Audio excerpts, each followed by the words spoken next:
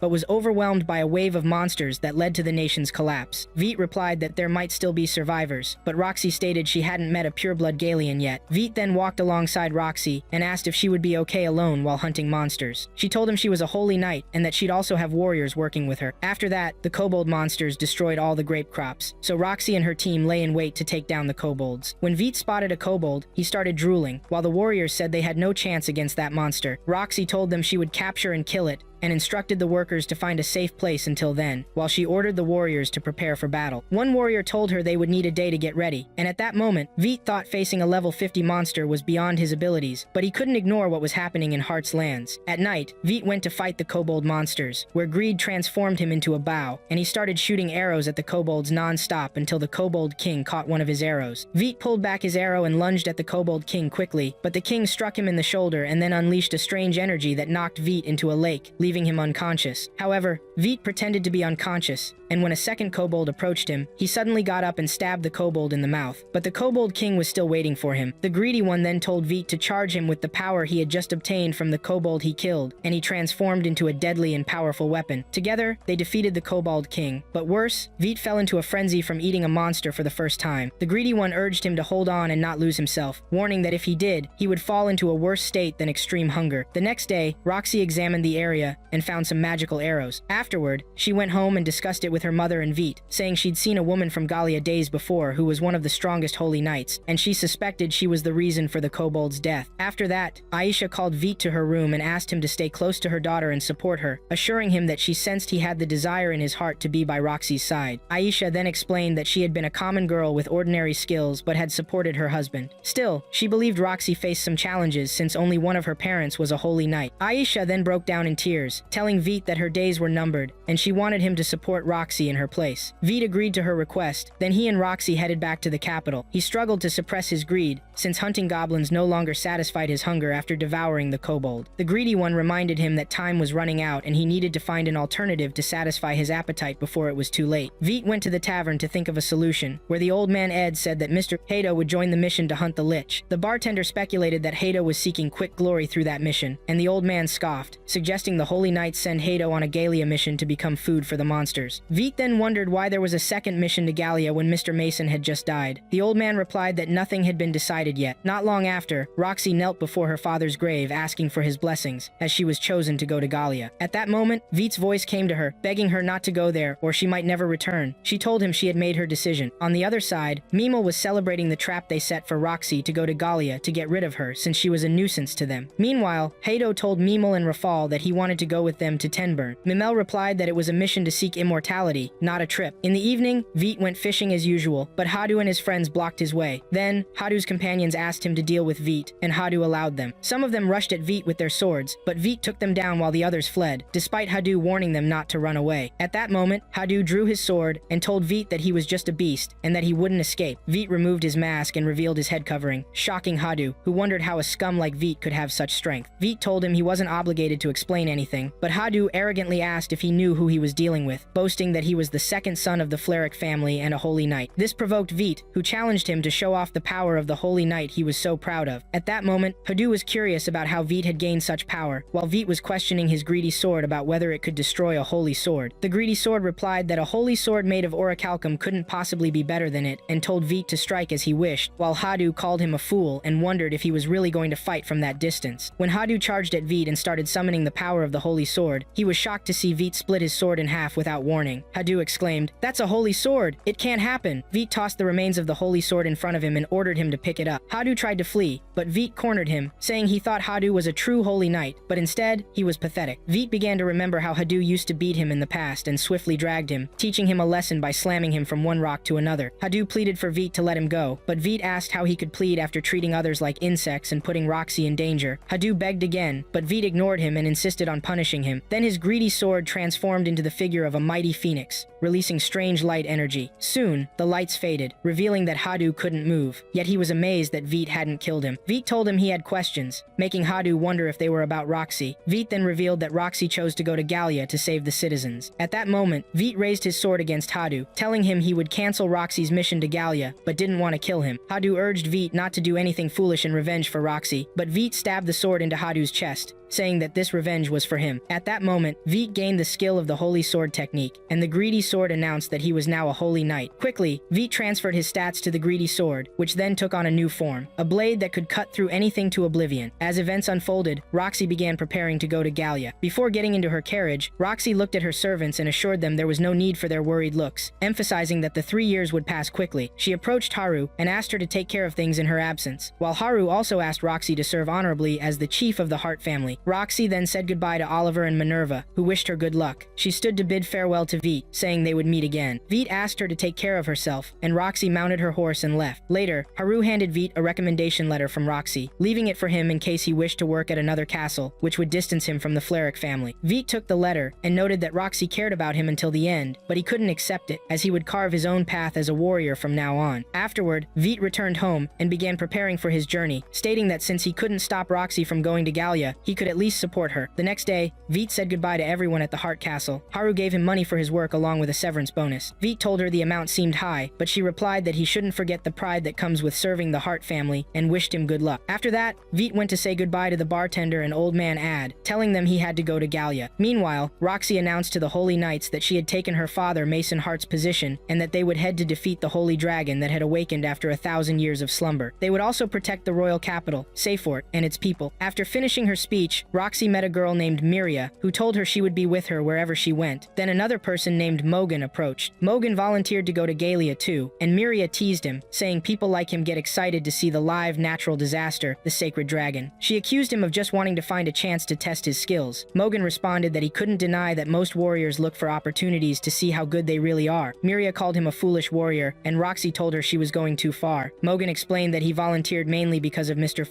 Mason, someone he had worked with before, and he wanted to take revenge for him. Roxy thanked him and asked if his family wouldn't mind him going to Gallia. Mogan mentioned that his daughter Rainey asked him to bring back some relics from Gallia. Roxy was surprised and asked, "Relics?" Mogan said he came from a long line of researchers and was the only warrior among them. Meanwhile, a researcher in the lab was telling Rainey about goblin samples killed by the lich known as the Corpse, mentioning that the arrows that hit the goblin were no ordinary arrows. Rainey looked at the samples thoughtfully and said they were magical arrows. Then she searched one of the books and said those magical arrows are in a black sword, one of the deadly sin weapons. The researcher asked what the deadly sins meant, and Rainey replied she didn't know. Rainey wished to see one of those deadly sin weapons. On the other side, the driver of the carriage that Veet was on announced they were about to arrive in Tetra, a city where the best goods in the south come together. Veet got off in Tetra and told Greedy that Tetra hadn't changed much. He had passed through it 5 years ago on his way to the capital. After that, Veet met a carriage captain and asked if he was headed to Gallia. The driver replied he would go tomorrow because if he left now, monsters would attack him at night, suggesting he return in the morning. At that moment, Greedy suggested they eat and gather information until morning, and maybe he could also buy a new sheath since Veet had learned the holy sword technique. Veet agreed with his idea. Meanwhile, a man was offering money to warriors to save his village and hunt monsters, but one warrior mocked him and started humiliating him. Just then, Veet arrived and pushed the warrior away. Another warrior tried to attack Veet, but he defended himself. The man thanked Veet for saving him, and Veet told him he hadn't seen him in a while, calling him Sit. He then remembered how Sit and the other kids used to bully him, calling him a failure and throwing stones at him. At that time, Veet turned to studying herbal medicine after he found out his father was often injured from monster hunting. Then one day, his father died, and Veet sat crying at his father's grave, but the villagers showed no mercy, telling him to leave because he was a failure, and they started throwing stones at him. Now, Sit knelt before Veet, asking for his help. Sit was the son of the village chief who had caused Veet's exile from the village in the past. Veet was silent for a moment, and Greedy told him he needed to curb his greed, which would work in his favor. Veet agreed to help with the village's monsters. Then Sit took Veet with him to the village. There, the villagers commented that Sit had brought back the trash they exiled from the village before, and couldn't even hire real warriors. Sit replied that he had seen Veet's strength firsthand, and that Veet had become a strong warrior. At that point, someone mentioned they would bring another warrior tomorrow. Another person said they had been hearing screams from the nearby forest since yesterday, and they might not last until tomorrow. Their leader decided to use Veet as a sacrifice until morning. Sit asked Veet to ignore their words and let it pass. Sit then hosted Veet at his home and apologized. Veet told him he was used to it and asked about his wife. Sit told him that the monsters had gotten to her. Then Sit's daughter appeared and told Veet she realized she needed to change since her daughter was born. She said she could see that he had indeed changed. Then she asked him about the monsters, and Sit informed him that the monsters had appeared a month ago and that they could fly. The villagers decided to hire warriors because the monsters did not resemble those they had dealt with before. Soon, Veet's stomach growled, and Sit went to bring food while Greedy mentioned they were dealing with gargoyle monsters, known for their intelligence. Suddenly, Sit's daughter asked Veet who he was talking to, and he said he was talking to himself. Then the little girl gave Veet candy. Shortly after, Sit returned with food, and Veet ate it, quickly losing consciousness. At that moment, the little girl confessed to her father that she had fed Veet the candy her grandfather had given her, and Sit realized that Veet had taken a narcotic candy. At the same time, the gargoyle monsters attacked the village while Veet was unconscious, despite Sait's attempts to wake him. The leader began calling his followers to bring Veet as a sacrifice for the monsters. Meanwhile, Sait prepared an antidote to revive Veet. Once Veet drank the antidote, he woke up, and Sait apologized, explaining that his father had drugged him. Veet asked Sait to stay inside the house before drawing his sword and stepping outside, only to discover the gargoyle monsters setting the entire village ablaze, turning it into a nightmare. Frozen in fear before a gargoyle breathing fire like a fireball, Veet stood helpless. Sait then suggested that Veet use the great scythe weapon. To his surprise, Veet's sword, Greedy, transformed into the great scythe, allowing him to split the gargoyle in two. He also gained the fireball skill. At that point, Veet had defeated the gargoyle, leaving only their leader, who possessed both fireball and fire resistance skills. Sait warned Veet that the leader would get close to unleash a fireball, and that would be their chance to attack. As predicted, the gargoyle leader approached to breathe fire, but Veet jumped and struck him down with the great scythe. At that moment, Veet gained the fire resistance skill. The next day, Sait and Veet surveyed the devastation caused by the gargoyle monsters. Sait mentioned that his father had died, and only he and a few villagers survived, meaning the village was finished. Veet picked up some herbs and noted they would no longer be able to grow anything. Sait asked if he could use the identification skill, and Veet confirmed it. Sait then wondered why Veet chose to become a warrior when he could earn a lot with that skill. Veet stated he had no choice but to fight. At that moment, Sait expressed regret over his past actions towards Veet and asked Veet to hit him to atone for it. Greedy reminded him that Sait wouldn't find peace until Veet did that. Veet then punched Sait hard in the face, and Sait thanked him. Veet told Sait to take care of his daughter before heading to his father's grave. He admitted he hated seeing the village disappear despite all its flaws. Meanwhile, Miria was telling Roxy that they were getting close to the village of Lancaster. Roxy replied they would look into resupplying once they arrived, while Mogan warned her about the Lord of Lancaster. Roxy asked what he meant, and Mogan said she would see for herself when they got there. Simultaneously, the carriage driver was chatting with Veet, mentioning that he yawned a lot and reminding him he would pay him 3 gold coins, so he needed to rely on him. Veet reassured him not to worry. He might not look like a warrior, but he was a good fighter, comparable to a novice holy knight. Suddenly, a group of bandits blocked the carriage driver's path, demanding he hand over valuable items if he valued his life. Veet jumped down to face them, challenging them to take him on first. The carriage driver clung to Veet's neck, begging for help since he had a wife and 2 kids aged 6 and 7. Veet told him to move aside, as he couldn't fight like that. At that moment, the bandit leader declared that their prey trembled in fear and ordered his men to take them out. But suddenly, a massive axe flew in, taking down all the bandits. Then, the same woman with red eyes appeared, telling Veet he owed her for a kobold kill and asked the carriage driver to take her with them. He agreed, but as soon as she got into the carriage, it almost tipped over. The woman commanded her weapon to return to its original form, instantly changing the weapon's weight. Inside the carriage, the woman recognized Veet and said, "So you are Greedy Veet." He asked how she knew that, and she replied that she had a skill from the deadly sins as well. Veet was surprised and asked if Greedy hadn't mentioned it. She introduced herself as Main the Wrath, and quickly mentioned she was hungry. Veet gave her some dried meat, which she devoured immediately, greedy, even eating Veet's share. In Lancaster, a girl was walking when two monsters crossed her path. A holy knight intervened and defeated them. The girl asked his name, and he introduced himself as the Lord of Lancaster, Rudolph. At the same time, Veet arrived in Lancaster and witnessed Rudolph's display. The carriage driver mentioned that Lord Rudolph was getting ready to welcome a Gallia mission, which shocked Veet since Roxy was part of that mission. The driver then reached out his hand for the 3 gold coins Veet had promised, but Maine snatched them up, claiming she was the one who saved him. The driver left while Maine fell asleep on Veet's arm as he stood. He had to carry her, and as he walked, he was surprised to see the townsfolk welcoming him, thinking he was a holy knight. He wondered if holy knights were respected in this town. Veet kept walking until he reached an area only citizens could enter, but someone quickly came along and let him pass. At that moment, Veet noticed that everyone he encountered had different marks on their necks. He asked Greedy about it, and Greedy guessed the marks were probably used to distinguish between social classes. Meanwhile, Rudolph was punishing a warrior who had fled from hunting the monsters, asking if his goal was to humiliate him. He stressed that his ultimate aim was to surpass the Hart family and then killed the warrior. Back with Veet, he was sitting on the bed opposite Mine, asking Greedy how he knew her. Greedy replied they were old acquaintances who met occasionally. The same went for laziness, which was Mine's weapon, as both were part of the deadly sin weapons. Veet asked about these deadly sins, and Greedy listed them: gluttony, wrath, greed, sloth, lust, envy, and finally, pride. He explained that these skills emerged from challenging divine laws, hence the name deadly sin weapons. He noted that gluttony is one of the sins, which made Veet wonder why he had that skill when he had been bullied all the time. When he thought he had gained power, he was surprised to discover he had to fight just to survive, questioning the benefit of that skill. Greedy told him he needed to stay strong, or one day gluttony would consume him. He stressed that the key to resisting it was to keep himself close to hunger and to satisfy his greed slowly. Later, Veet went to hunt a sand monster. He shot a fireball from his bow with an arrow, hitting the sand monster, but was startled by several other sand monsters. Meanwhile, Mine woke up in the inn feeling hungry. She wandered downstairs and was surprised to see a bounty for anyone who defeated a sand golem. At that moment, someone mentioned that even Lord Rudolph couldn't defeat the sand golem, warning that if it remained alive, people would keep dying. Meanwhile, Veet succeeded in defeating the sand golem, while Greedy told him he could smell a crowned monster, which might make for a special dish tonight. Several warriors were trapped by that monster, unsure how to deal with it. Suddenly, Veet appeared and shot a fireball from his bow, claiming the monster was his prey. A warrior warned him he couldn't defeat it alone, but Veet didn't care. The monster quickly aimed fireballs at Veet, but he dodged them. Greedy then warned him that the monster was about to create a sandstorm and would try to crush him with rocks after pulling him inside. At that point, Veet transformed Greedy into a Great Reaper weapon and prepared to attack the monster. Veet then leaped onto the monster using the Great Reaper, causing its core to drop into the sand. Veet transformed his weapon again into the Gerfalcon and destroyed the monster's core in the sand, gaining the sandstorm skill. The warriors noted they had never seen a fighter create such chaos. One of them approached Veet to thank him for saving them, introducing himself as Bard. Veet remarked that they could also call him the Corpses. When Veet returned to the inn, he found Mine preparing to hunt the sand golem. He shocked her by saying he had already defeated it. Mine screamed that he took her reward, and Veet calmed her down, promising to give her half of what he would take. They then went together to claim the reward, which was 100 gold coins. Suddenly, Veet was cornered by Lord Rudolph and his men, who demanded he become Rudolph's servant from now on since he had defeated the sand golem. Rudolph insisted he had no right to refuse. Mine stepped up and said she got Veet first, but Rudolph mocked her, saying a girl like her should stay home and drink her mother's milk. Mine then swung her axe at him, creating a hole in the wall that Rudolph flew through. When Veet reprimanded her for what she did, she told him she wasn't a child. Then Veet traveled with Maine in the cart and asked her, puzzled, if she was sure she had the skill of anger instead of gluttony, pointing out that they had just bought that food supply, and yet she finished it. Maine replied that anger requires a lot of calories, which made Veet wonder where all the food she ate went. At that moment, Maine got really angry, and her fury was so intense that it burst the cart's wheels. They stopped, and the driver started fixing the cart while Maine wandered around the village. Veet went to find her but noticed the children playing non-stop, so he guessed the village was peaceful, even though it was close to Gallia, which was considered more dangerous due to monster threats. Then Veet spotted a castle and wondered about it. Greedy informed him it was Hausen. Veet expressed surprise, saying he thought only Seafort had a castle. Veet approached someone to ask about the mayor, explaining that he wanted to spend some time in the village. The man turned to him and said he was the leader there. Veet noticed that the leader had a holy sword and guessed he was defending the village. The leader then surprised Veet by saying he wanted to duel him, assuring him that if he won, he could stay in the village. The leader explained to Veet that he had just discovered his skill, and even though he was level 1, his stats exceeded 2 million. Veet was shocked and asked the leader when he realized his skills. The leader drew his sword and, seriously, asked if Veet would duel him or not. Veet immediately drew his sword as well, and they began their duel, but the leader was quicker and knocked Greedy from Veet's hand. The leader then sheathed his sword, and Veet picked Greedy up from the ground, telling the leader he understood he wasn't allowed to stay in the village for now. However, the leader told him he was welcome, but only if he trained under him while in the village. Veet asked why he wanted to train him, and the leader replied it was just a whim of an old man. He explained to Vite that he didn't know how to handle recognition and wasn't fully benefiting from his other skills. When the leader told Vite he felt his body couldn't handle its new strength yet, Vite was stunned. The leader added he wouldn't lose anything by following his guidance. Vite thought for a moment and realized he doesn't meet a holy knight every day, plus the man was willing to teach him for free. Vite then bowed to the leader and introduced himself, who told him his name was Haroon. Just then, Main arrived, and Haroon asked Vite if she was his companion. Vite confirmed it, and Haroon quickly examined her, saying she was indeed a high-level warrior. At that moment, Main pointed to a spot, telling Vite they could camp there. Vite replied that he had already found a place to stay. After that, events unfolded, and while Main was sleeping in her bed, Haroon was teaching Vite hand-to-hand combat first, as well as how to manage his stats. Haroon told Vite that he was aware he was struggling with that. Vite was shocked, and Haroon explained that all warriors who gain sudden strength face this issue. Haroon then started to give Vite instructions on how to manage his stats, asking him to stay calm and relax well because the more tense he was, the weaker his movements became. Haroon explained that relaxation generates a great subconscious strength in a warrior. At that moment, Main woke up and sat watching them from a distance, complaining she was hungry while Vite was giving his all during training. Suddenly, one of Vite's eyes changed color, and he felt a rush of gluttony. Haroon noticed and asked if something was wrong with him, but Vite ignored the question and began to move faster and immerse himself more in the training. Haroon told him he was moving faster now. Vite replied that Haroon was a good teacher. Haroon quickly moved and tried to kick Vite, but Vite was faster and dodged the kick. The training ended, and Haroon said they would move on to actual combat exercises the next day. Then, Haroon went into the house. Meanwhile, Vite smelled a monster and guessed there was a beast in the castle, but he heard Haroon calling out, so he immediately went to him, surprised to find Main asleep on the floor after making a mess and spilling food everywhere. Vite apologized to Haroon, who told him he would ask the villagers to share their food with them. After Haroon went out to look for food, Vite was taken aback to see Haroon with his son and wife. Then, Greedy remarked that Haroon's son looked like Vite. Vite figured there must be a reason for Haroon to be the village chief in such a remote place. The next day, Haroon tossed a stick to Vite and asked him to block his sword attacks with that stick. Vite told him the stick would definitely break. Haroon replied that he needed to figure it out. Haroon quickly charged at Vite with the sword, but Vite managed to block the attack with the stick without breaking it. Haroon seriously said that Vite was now able to control his stats. After that, Vite sat at the table to eat with Haroon, who asked if he would be leaving the next day. Vite confirmed this, thanking Haroon for his hospitality toward him and Main, and asked Main to thank him as well. However, Main was busy wolfing down her food. Vite apologized to Haroon for Main's behavior, and Haroon said he had plenty of meat and vegetables, suggesting Vite let Main eat until she was full. After that, Vite noticed Haroon constantly looking toward Hausen Castle and asked him why. Haroon told him it was his castle, but he had to flee from it 15 years ago on royal orders because his family and people fell victim to a crowned monster. Since then, Hausen had been under the control of Lord Lich, the harbinger of death, and his family remained in his grasp. At that moment, Vite suddenly stood up and told Haroon he needed to go out for a while. Haroon followed him, guessing he was headed to the castle, and told him he would join him. Then Main came from behind and said she would protect the village while they were gone for 50 gold coins. Soon, Vite and Haroon went to the castle, where Haroon was surprised that Vite managed to take someone down with magic arrows, enhanced by petrification from the sandstorm skill. Haroon remarked that this technique was no longer studied in the capital due to its complexity. The two continued to advance, and numerous skeletons surrounded them, showcasing their skills to fight against those skeletons. Once inside the castle, Haroon was astonished to find it full of life as if nothing had happened, and even his wife and son welcomed him. Haroon approached them and asked if they were alive. His son Luke asked what he meant, while his wife Diana said he must be tired. Luke asked if Haroon had completed the task the king assigned him, and Haroon confirmed he had. Vite, puzzled, then asked what was happening. Greedy replied that it was an illusion spell. The people may look alive, but they were actually dead. Vite was horrified to discover it was all an illusion. Meanwhile, Vite was shocked to see Luke trying to stab Haroon with a sword. He called out to Haroon in alarm,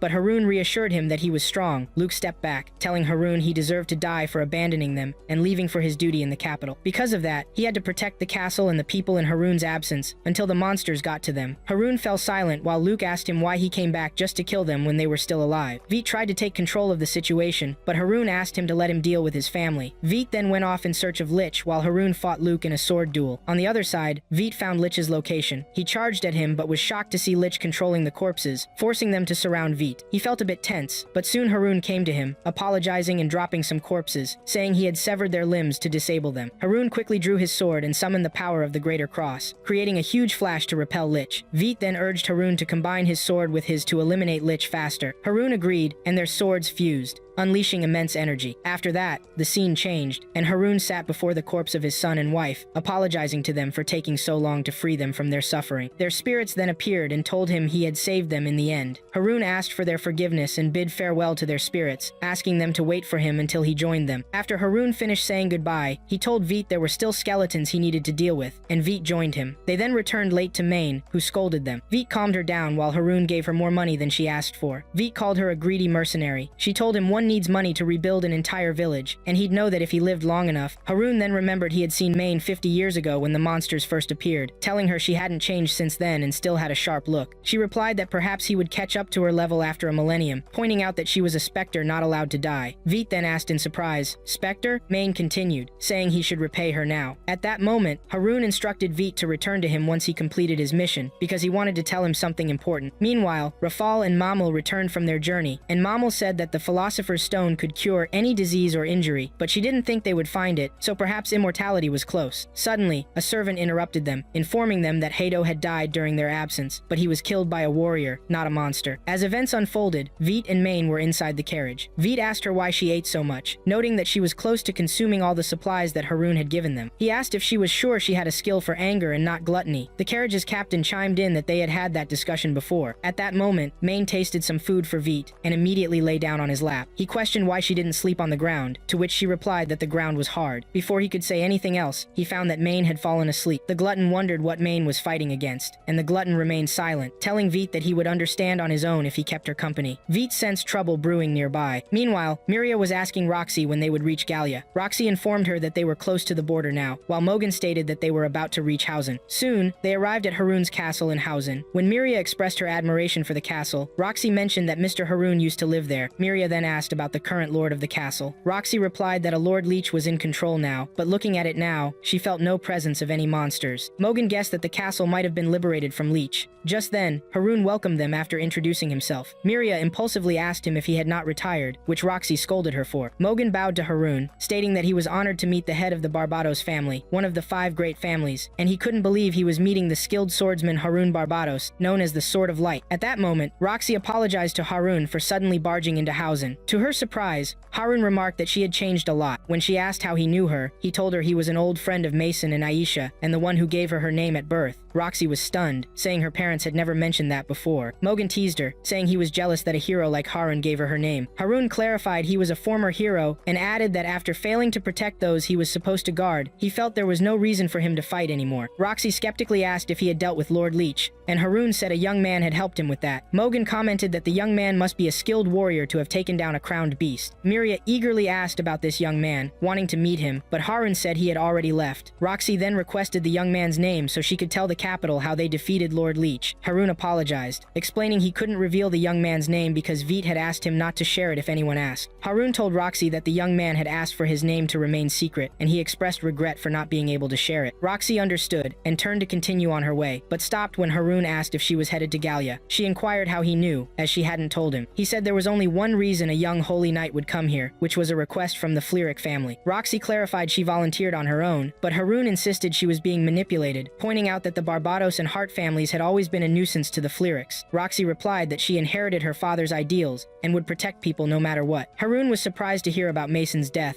and offered to train Roxy, to which she agreed. Harun began her training, sword fighting with her. Meanwhile, Veet and Maine arrived at a deserted place that looked like ruins. Veet asked her why it seemed abandoned. Maine replied that she was born there and taken to the imperial capital right after, so she didn't remember anything, but it was significant to her. Veet mentioned he thought Gallia had been destroyed 0 years ago. Maine took a few steps forward with Veet following her when he was shocked to see a cocoon in front of him. Veet then asked the glutton about it, and the glutton explained it was a chimera, a biological weapon the Gallia army tested in the past, but it was a total failure. At that moment, Maine declared it was time to repay her debt. Veet asked if they were going to fight that thing, and she informed him it was still in the larval stage and hadn't grown, so they could defeat it. Veet asked what they should do, and she said they needed to destroy its spirit. Veet realized she wanted him to use his gluttony skill. Maine dashed toward the cocoon and smashed it, revealing a massive monster inside. At that moment, Veet noticed a woman trapped within the monster, but Maine told him it was just to scare him. She instructed him to fight the monster directly without looking at it, but Veet felt sympathy for the woman, saying if he consumed the monster's spirit, she would suffer. Maine assured him the woman was the essence of the monster, and he had to eliminate her, not to be fooled by appearances, as that woman was a beast disguised in human skin. Suddenly, the monster's essence glowed, and molten lava erupted everywhere. Vite and Maine ran, and Vite requested the great harvester weapon from the glutton. The glutton told him the harvester wouldn't be able to cut through the lava. Maine then told Vite to retreat and struck the lava with her axe, separating it from where they stood. They split up to fight, and Vite used petrification arrows to stop the monster, but he was shocked to see it easily regenerating its lost parts while Maine attacked. Vite noticed that Maine's weapon, laziness, had become stronger. The glutton explained that laziness grows stronger with each swing, but has the downside of reducing the wielder's agility. Suddenly, after one of Maine's strikes, the monster transformed and sprouted wings. Maine told Vite to hide behind her. Vite warned her that he would soon be in a ravenous state, and Maine cautioned him against that, so gluttony wouldn't take over. He acknowledged that he was aware, then Vite's eyes changed color quickly, and he urged Maine to counterattack too. Maine struck the ground with her axe while Vite jumped up, asking the glutton to transform into a blood termagant. They launched their attacks together, but the monster created a magical barrier. Vite tried to cut through it with the Great Harvester, but failed, forcing him to check the statistics for the weakest point in the magical flow to strike. He managed to hit it, but the woman within the monster's essence looked at him, distracting him, and the monster fled. Maine told Vite to quickly get on her axe so she could chase after the monster. Vite was shocked to see his eye bleeding, but still climbed onto the axe. Maine threw him into the sky to pursue the monster. The glutton informed Vite that he could transform into level 2 and take on a different form, which Vite commanded him to do. The glutton transformed, advising Vite to aim directly at the core of the magical essence,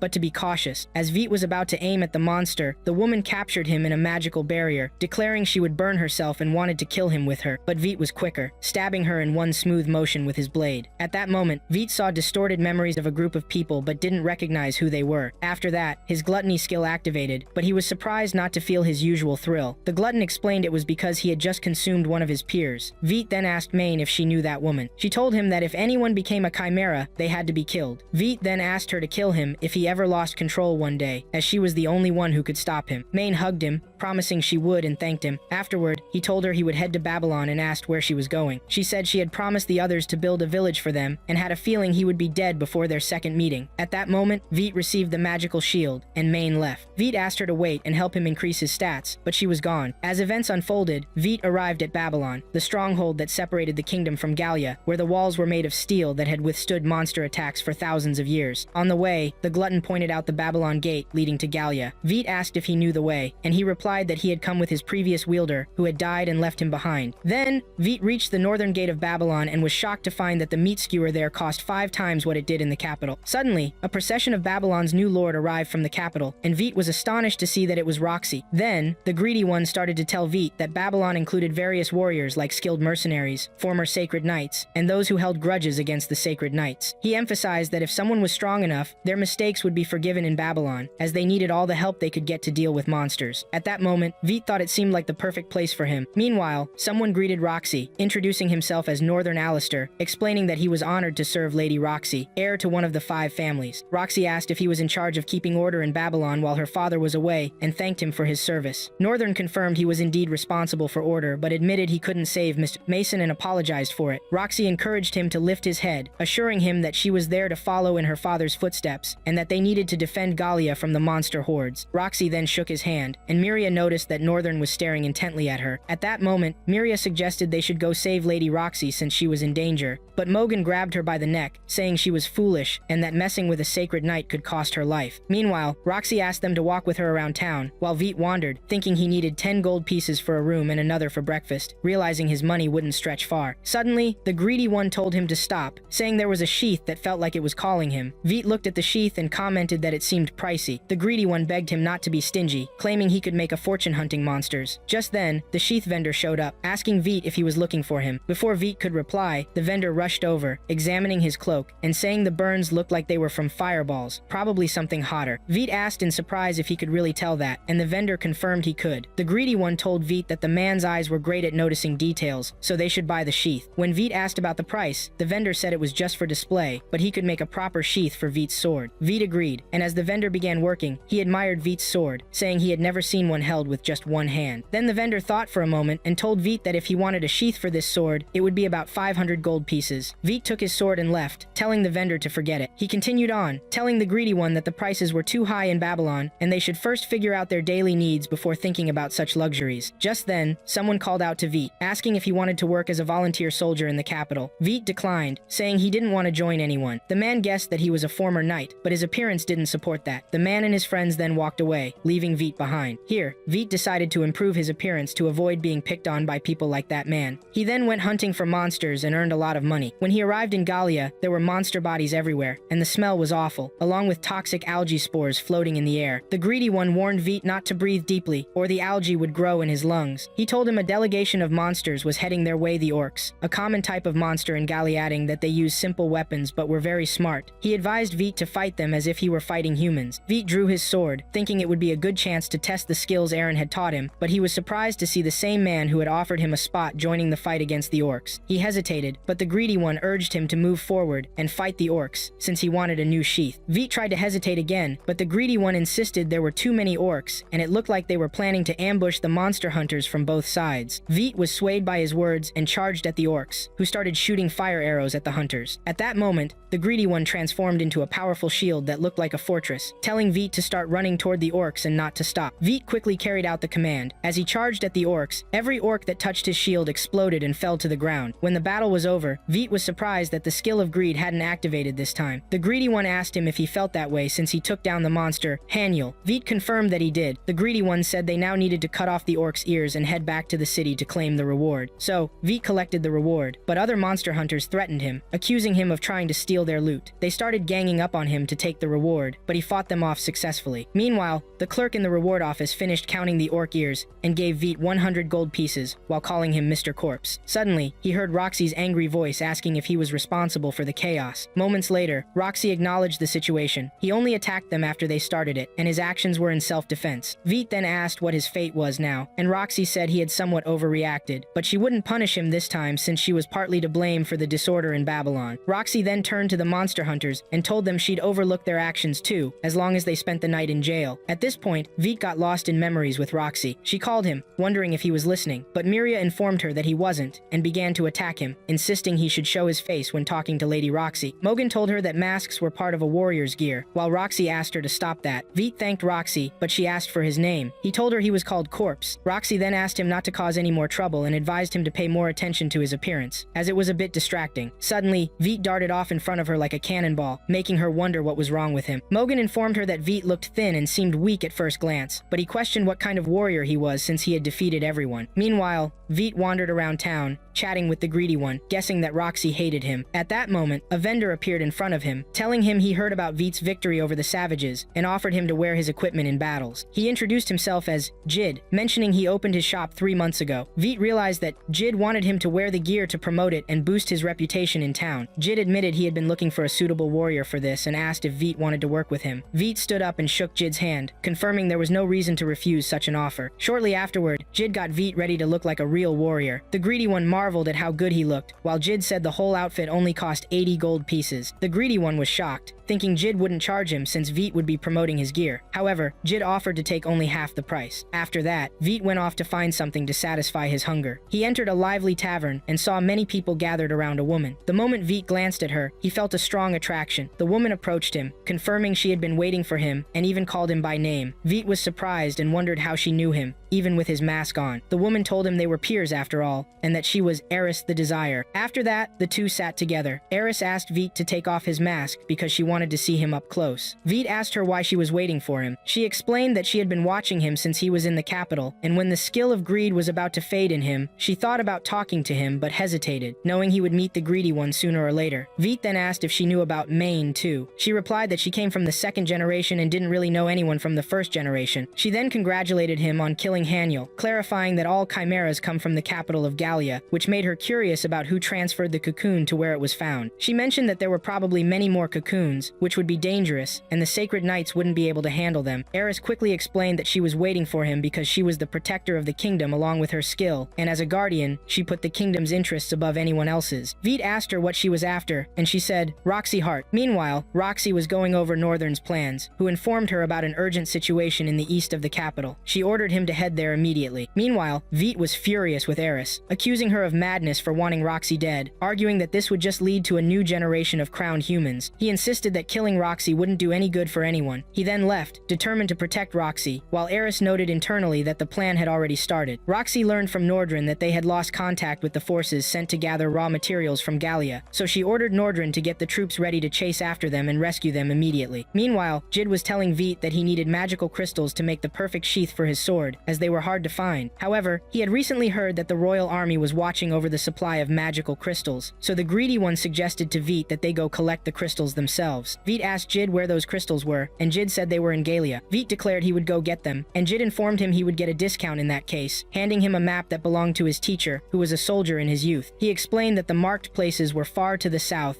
near the Great Valley. Events moved quickly as Veit stood in Gallia facing monsters, telling the greedy one that he would use the protective shield. The greedy one remarked that it was a good choice, and Veit charged at the monsters using the shield. Soon, the mission was successful, activating his gluttony skill. On the other side, Miria was trying to use a compass to reach the Great Valley, but Nordrin surprised her by saying that the compass didn't work in that area. Miria asked him how they would reach the valley, and Mogan replied that they would likely find their way by following the moon and stars, but unfortunately, the clouds were blocking them. Roxy then thought for a moment and suggested they could reach the Great Valley by following the orcs' trail, but she quickly realized that there were more monsters than orcs in Gallia, and there were also monsters heading in their direction. So, Roxy warned her team to be careful as they moved forward. Elsewhere, Veit took a short break while the greedy one told him he was starting to show the right behavior, as a warrior should always rest well before a battle. Suddenly, Veit dozed off and found himself in a strange place with the Chimera girl, Haniel, in front of him. She seemed to be trying to tell him something, but he couldn't hear her because of the noise. Then, Veit noticed he was standing in a place that looked like a pool of blood filled with many monsters and people. Hadu emerged from that pool and pulled Veit into it. Veit then woke up and told the greedy one that he felt the monsters were closing in on them, and that these monsters weren't orc monsters. The greedy one suggested Veit use his night vision ability to see the monsters. Veit did this, and found out they were salamander monsters, 4 in total. At that moment, the greedy one planned for them to first attack with petrification magic using the black bow. Veit shot his first arrows at the salamanders, but he asked the greedy one to hold on a bit because he sensed something strange about one of the salamanders. The greedy one confirmed he was right, since salamanders usually flee when they take significant damage. Veit then asked why the salamanders weren't fleeing or trying to attack him either, guessing that something was controlling these monsters. The greedy one suggested they follow the salamanders instead. Meanwhile, chaos broke out among Roxy's forces as the salamander monsters surrounded them, causing panic as they breathed fire at them. Roxy called out for Nordrin in fear, wondering where he was, and suddenly, Nordrin appeared, injured and apologizing to Roxy. At that moment, Mogan was behind Roxy, trying to protect her from the flames of the salamanders. Roxy noticed that the heat from the salamanders had melted the ground completely. Miria threatened the salamander, drawing her magical sword to defend Roxy, but she failed. To the contrary, the salamander attacked her. Roxy ran toward her anxiously, telling her it was foolish to use the magical sword against the salamander. Just when the salamander was about to finish off Roxy and Miria together, Veit jumped in front with his protective shield, blocking the salamander's flames from hitting Roxy and Miria. Veit quickly dashed toward the salamander, which was getting ready for a second attack. Mogan expressed his astonishment at Veit's skill, saying he couldn't believe there was a warrior who could harness so much power from a common skill like the sharp edge. After the battle, Roxy thanked Veit for his help, assuring him that without him, more of her soldiers would have died. But when she asked Miria to thank Veit as well, Miria refused, saying she hadn't asked for his help. Then, Mogan introduced himself to Veit, stating he was the unit leader and that the foolish one was named Miria, while Roxy introduced Nordrin to Veit, telling him he was a holy knight entrusted with protecting Babylon. Nordrin thanked Veit, expressing gratitude for saving them. Veit mentioned there was something more important troubling him, and pointed at the emblem marked on the heads of the 4 salamanders. Miria remarked that this was indeed suspicious, while Mogan noted that monsters typically don't work together, and he had noticed they were cooperating to target Lady Roxy. Roxy suggested it could just be a coincidence. Nordrin commented that things in Gallia had become unpredictable, especially after the Holy Dragon left its lair. After that, Veit guided them to the Great Valley, and Roxy thanked him, while Mogan said they were lucky Mr. Gutha was heading in the same direction as them. Miria then asked Veit to forgive them, as they needed to hurry to rescue the supply unit. Just then, Roxy tried to shake Veit's hand in preparation for leaving, but Miria grabbed Veit's hand, interrupting the moment. Roxy apologized to Veit for that, while Veit was astonished because he heard Miria's inner voice when she grabbed his hand, calling him a curse and wishing he would just leave without getting too close to her lady. After that, Veit continued on his way until he reached a place where the air was incredibly pure, guessing it was due to an ancient battle. He then discovered a petrified monster in his path and later found a monster graveyard. At that moment, the greedy one asked if he had found the magical crystals, and Veit recalled Jid's words about the crystals being colorless and transparent, but emitting a purple sparkle. He replied that he hadn't seen anything like that. Suddenly, he spotted Eris nearby, but she quickly ran away. The greedy one then pointed out a giant chimera, telling Veet it was likely buried here after an ancient battle, with its head emerging due to erosion. Veet wondered if Eris had caused that. Suddenly, he heard an explosion from the area where Roxy was searching, so he ran over right away. Miria was there, holding her sword against the monsters, declaring she would protect Lady Roxy. However, the monsters were extremely violent, like bombs. When one of the giant monsters appeared in front of Roxy, she was taken aback by a flying fire arrow aimed at it. Turning to see the source, she saw Veet, and she exclaimed in disbelief, "Mr. Gutha?" Veet asked if she was okay, and she confirmed, explaining that Mogan was injured while trying to protect Miria, and that Nordrin was also hurt. Veet then looked at the monsters and said they didn't regenerate as quickly as the chimera, and that their weakness was their core. Roxy asked what he meant, and he pointed to the monster's chest, asking if she could see the cores embedded there, explaining that they allowed the monsters to move and needed to be eliminated. Roxy said she was ready for that, and the two charged at the monster, which unleashed fire toward them, trying to protect its core by covering it with its hands. However, Veet resisted the flames and urged Roxy to advance and eliminate the monster's core. Meanwhile, Miria was also helping by using flamberge flames to fend off the monster's attacks. After they took down the first monster, Roxy instructed Miria to lead the forces to safety, saying she and Mr. Gutha would handle the rest. They both rushed in to fight side by side while the monsters spewed flames. Soon, one of the monsters jumped and then fell, creating a crack in the ground that knocked Roxy off her feet. However, Veet caught her before she fell. Afterward, Veet found himself falling into a cave with Roxy beside him, who calmed him, saying she'd be fine after resting a bit. Veet remarked that this was to be expected from a holy knight, and asked if they had received the supplies. Roxy told him they arrived only to find all their forces burned to death. Roxy then asked how he knew about the chimera, to which Veet replied that a girl had told him. Roxy asked if that girl had a giant axe, confirming she had seen her on her way. She had also heard rumors that the girl had overwhelmed the Lord of Babylon with her axe, and some said she was traveling with a young man wearing a skull mask. Veet informed her that she had been with him, making Roxy laugh as she said he reminded her of someone she knew who was in the capital now, yet she felt he was right beside her. Then she asked if Veet was happy at that moment. Veet told her he was definitely happy because someone cared about him that much. Just then, Veet's eye color changed, and he covered it with his hand, asking Roxy not to look. He ran toward the monster and plunged his blade into its chest. After Veet defeated the monster, he noticed it bore the same emblem as the salamanders. He remembered Eris saying that Roxy would die in Gallia and would pay the price. Roxy then caught up with him, assuring him they'd be fine now. Suddenly, the place collapsed, and Veet shielded her with his armor. Magical crystals appeared, shaped like petrified monsters. After that, Roxy reunited with her companions, expressing her happiness that they were safe. The events kept unfolding, and after returning to Babylon, Veet was surprised to find Roxy challenging him to a sword duel. He asked her if he had done something wrong, and Miria informed him that he had been involved in 56 violent incidents with other warriors. She insisted that he not pretend to be innocent, as he had also destroyed 20 facilities, all this happening just 1 month after their return from the Great Valley. Veet defended himself, claiming that all those were attacks made against him. However, Roxy told him that she wouldn't overlook any acts of violence he had committed. When he asked her what she wanted, she ordered him to join the royal army, assuring him that if he did, even the rowdiest of warriors would avoid him. Veet replied that he wasn't looking to be anyone's follower because freedom was everything to him. Roxy said she expected that response and gave him a choice: either face her in a duel or think about the consequences of his actions in prison. Veet drew his sword and charged at her quickly, and both showcased their swordsmanship in front of the audience. However, he soon admitted to himself that he couldn't defeat Roxy, even though he was supposed to have the advantage according to his stats. Greed reminded him that Roxy was a holy knight above all else. Roxy warned him again that she didn't intend to take the duel lightly. Veet then thought this was the kind of technical skill a knight gains through daily practice. Suddenly, he got lost in Roxy's eyes, and when he came back to reality, Roxy had passed by him. Realizing she was after his mask, Roxy charged at Veet again quickly, but he dodged her attacks and jumped back. She told him to take it seriously if he didn't want to reveal his identity because dodging wouldn't lead him to victory. Veet decided to comply with her order, activating his holy sword technique.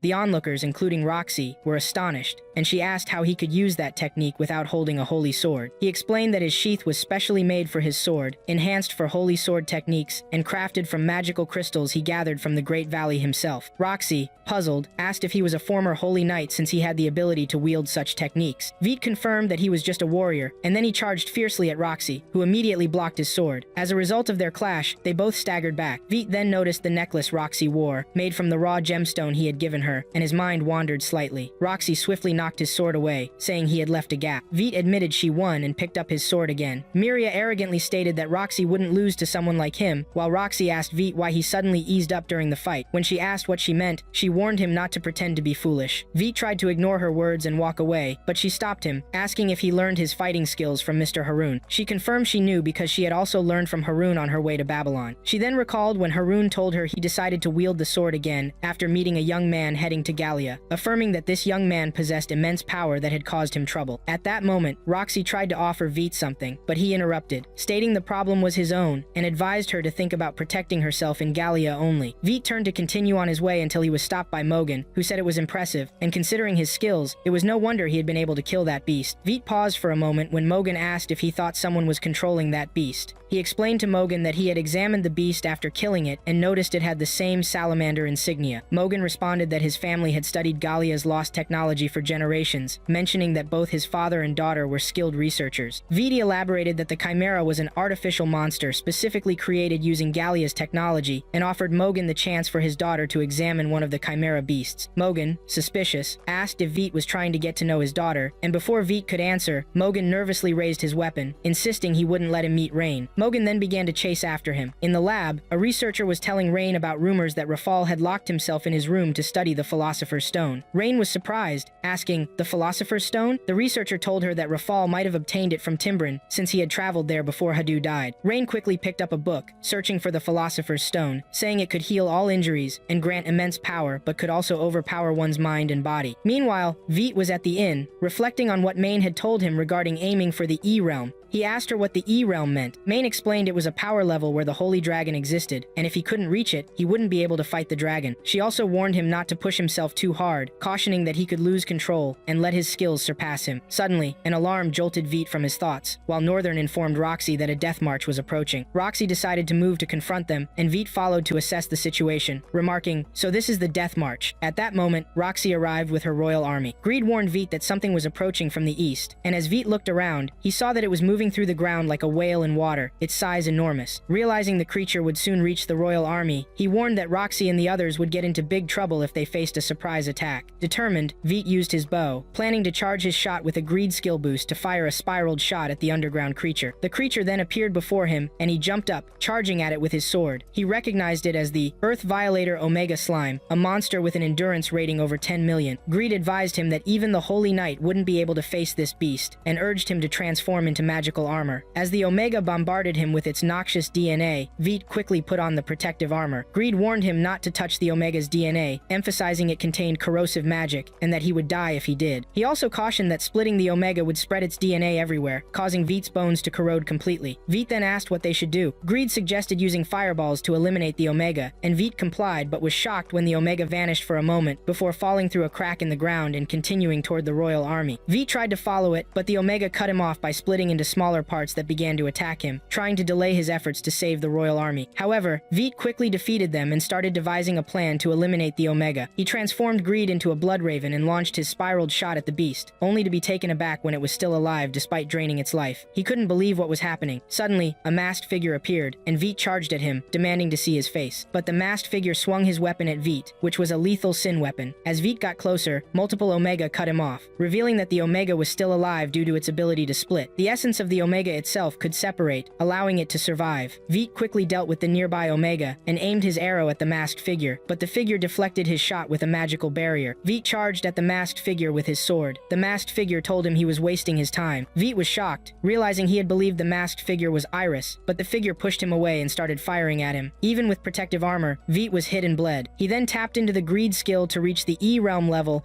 and got ready to face the masked figure. The masked figure leaped and fired several Omega blasts to block Veet's path, but Veet continued to chase him. Although the masked figure shot at Veet, he missed. Veet quickly knocked off the mask to reveal that it was Northern. Stunned, Veet asked Northern in disbelief what he was planning, but Northern summoned the Holy Dragon, telling Veet that the dragon had 30 seconds to reach Roxy. Veet was taken aback while Northern mentioned that he and the dragon would do their best to kill Roxy. Veet dashed toward Roxy at lightning speed, while Mogan urged the soldiers to flee to safety since the Holy Dragon had shown up. Roxy stood her ground before the holy dragon, which emitted a massive light from its mouth that pushed everyone back. Just as Roxy was about to get hurt, Viti arrived and used his protective armor to shield her from the dragon's energy, his mask knocked off in the process. At that moment, Roxy called out to him, "Vi!" Viti turned to Roxy, urging her to leave quickly before the dragon attacked again, promising to buy her some time. He apologized for lying to her for so long, and before Roxy could say anything, he thanked her for everything and rushed away. Facing the dragon, he told Greed he was counting on him. Soon, he summoned the power of the Great Cross and used it to restrain the holy dragon with his cross power technique. Then Northern appeared, surprised by Vite's actions, calling it a clever trick. Vite pushed him back, declaring they could now fight man to man, and they began dueling, showcasing their sword skills. However, Vite soon felt his strength fading, and Greed pointed out 3 reasons for this. First, the initial power surge. Second, he was using some of his strength to maintain his technique, and before Greed could explain the third reason, Northern shoved him away, claiming he wasn't fighting seriously yet. Vite tried to counter, but Northern said his attack was too reckless. Then Northern saw through Vite's trick, claiming he understood his plan. Vite looked tense, and Northern quickly exploited that moment to get past Vite and cut his arm, causing Vite to fall. Northern declared it was over and approached Vite, saying he had to pay the price for all the trouble he caused because Iris had placed her hopes in him. Before Northern could finish, he was shocked to find Vite stabbing him from behind with his sword. Northern asked in disbelief how Vite had created that illusion spell and when. Vite explained that he guessed Northern would let his guard down when he thought he had won. Northern asked if that was why Vite sacrificed his arm. Vite responded it was a gamble, everything or nothing, and then he killed him. Vite's gluttony skill activated, transporting him back to where he had been before, where Haniel appeared again, introducing herself as Luna and thanking him for killing her. She apologized for not being able to help him anymore, and showed him where she had been suppressing his gluttony skill. Vite stated she was responsible for it. She apologized again, warning him not to consume the holy dragon, or he would lose control. Suddenly, the ground began to crumble, and Greed grabbed his hand after turning into a human. He told Vite that time was running out. Vite thanked Haniel for her warning, saying he still couldn't let the dragon run free and would kill it. Then, Haniel's world collapsed, and Vite returned to reality, telling Greed he had been human in the past. Greed asked him to consider this only a temporary form. The dragon broke its chains, and Vite asked Greed what the plan was to handle the dragon. Greed told him that using a one-handed shield would be tough. Vite then shoved Greed towards the dragon, flying at it with a punch of destruction, picked up his sword again, jumped toward the dragon, and started slicing it into pieces. The dragon lay sprawled on the ground, and Vite struck it down with his sword, ending its life. Vite's gluttony skill activated, and he tried to control it before turning into a monster. In that moment, he decided to sacrifice his skills and return to his initial stats to lessen the damage. Greed warned him that even if he did that, his skills would consume him one day. Suddenly, Maine appeared, saying she didn't think this day would come so soon. Vite begged her to kill him. She told him she had warned him not to overexert himself. He apologized to her, and then she raised her axe, saying she would keep her promise. But just as Maine lifted her axe and prepared to drop it on him, Roxy arrived, rolling Vite away and creating a crack in the ground. Vite asked her why she did that and turned his head away, asking her not to look at him that way because he didn't want her to see him like this. She asked him tearfully if he thought that reason was enough to hate him. Then she told him seriously that he would still be Vite, no matter the power he held, and asked him not to kill himself. Meanwhile, Vite's gluttony skill calmed down, surprising him, while Roxy reached out her hand, asking him to return to Babylon. Vite took her hand, amazed that she accepted him even after knowing the truth, and that she saved him even though he kept saying he would save her. At that moment, Maine thought to herself that Vite found someone to support him. After that, events unfolded, and Vite woke up in the inn, remembering how Northern had cut off his left arm. He wondered how long he had been asleep, when suddenly the door opened and Iris and Maine came in. Iris handed him Greed and informed him that he had forgotten it, and she had to go get it herself since, apparently, Maine had forgotten to bring it. Maine said she had been busy dealing with envy, while Iris continued, saying it would be bad if another vessel like Northern appeared and started causing trouble again. Vite asked her what was happening, and Iris explained that envy had controlled Northern's gun. Vite then asked Greed if he knew about this. Greed said he had no idea but wasn't surprised. Vite asked Maine and Iris what they had done with envy. Maine replied that they had thrown him to the other side of Gallia. Iris then told Vite that they needed his help now that he had proven himself by killing the holy dragon, explaining that there was no longer a need to create a human crowned with Roxy's death. Vite asked her to promise that she wouldn't harm Roxy first, and he would listen to her. Iris told him that envy had been the one who suggested Roxy's death, but she regretted agreeing with him. She informed him that the country would enter a new era now that the holy dragon was dead, so all the bearers of the deadly sins had to handle what would happen next, and he had no right to refuse. Vite asked her what she meant. Iris said they first had to treat his arm and leave before Roxy arrived. Vite seriously asked if she could restore his arm. Meanwhile, Miria was training to fight with a sword against Morgan when she noticed Roxy leaving, and she quickly ran to her, asking if she was going out. Roxy confirmed that and instructed her to handle things until she returned. Soon, Roxy arrived at the inn carrying grapes, grapes, starting to search for Veet, but found a note he left for her, asking for forgiveness for his sudden disappearance, and assuring her he would come back to her. Roxy cried and remembered when she first found him, scared and asking her not to hit him. She then apologized for frightening him and offered him candy, asking him to return home as soon as he ate it. He told her he had no home, no family, and then left, thanking her for her kindness. Meanwhile, Memel told Rafal that Veet was the corpse then, and Rafal confirmed that, returning to his research. Memel wondered about this research while Veet regained his arm with the help of Maine and Iris, who informed him they would meet him in the capital.